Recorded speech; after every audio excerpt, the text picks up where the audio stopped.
Hello everybody, and wait, what, no applause? I guess next time I'll need to hire an audience that claps for me every time I say something, regardless of how humorous it is. For those of you who know me, I'm Alex Moore, and for those of you who don't, you have been informed. You're welcome. Anyway, welcome to the first episode of Let's Sarcasm. Each episode will have a broad topic that all the jokes and sarcasm will stem from. But before we get started, I want to say something very, very important. Please listen up. I do not want to hear a word from any of you grammar Nazis about how grammatically incorrect my show's title is. Well, it looks like I have everything I need to get started. A green screen, a fake studio with a somewhat recognizable backdrop, a camera, and a teleprompter so I don't have to memorize any of this. Isn't that wonderful? Moving on. Today's episode is going to focus on food. Now, hear me out on this one. How come when you go to order a dish at a restaurant, it takes about 30 to 45 minutes to get your food the first time you order it, during which you're regretting ordering the prime rib, but it shouldn't take that long because you asked them to cook it medium rare. But if you send it back, they give you a new dish in about 5 minutes.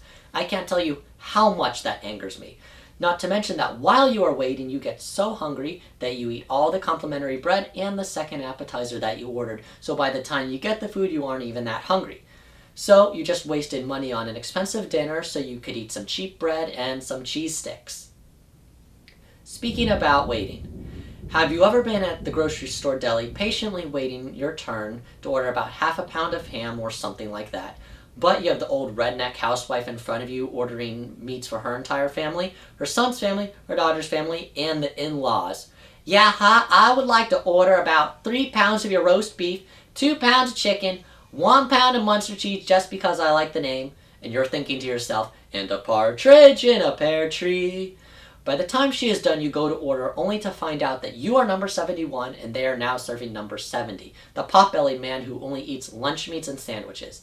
Anyway, you would have just been better off buying one of those stupid number dispensers and tearing off number 70 so you could go before Porky here gets a chance to take another half hour of your time.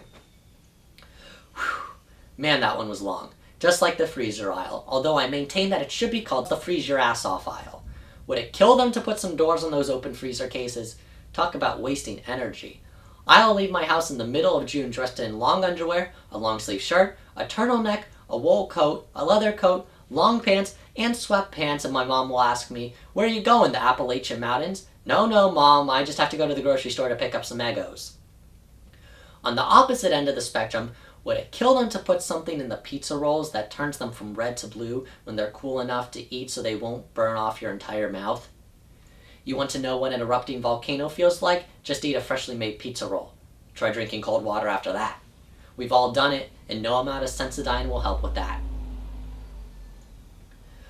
Why do pet food commercials make it look like you're going to be the one eating the food? And you know what I'm talking about. The gourmet dishes and the fancy feast and stuff like that.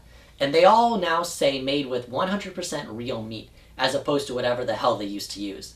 And speaking of eating, I'll tell you who I never want to have cook for me. Those people in the infomercials for new kitchen products. Who cooks meat in a skillet and why has the meat wind up everywhere but in the skillet when they're done? This is not how you cook meat on a stove. This is not how you flip using a spatula. Finally, each episode will end with a witty quote. Today's quote comes from Caroline Anthony.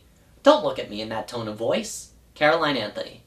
Well, that's all for today's show. Please join us next time, whenever that may be. Don't forget to subscribe and feel free to leave a sarcastic comment and share your own sarcastic videos. I sarcasm. Do you?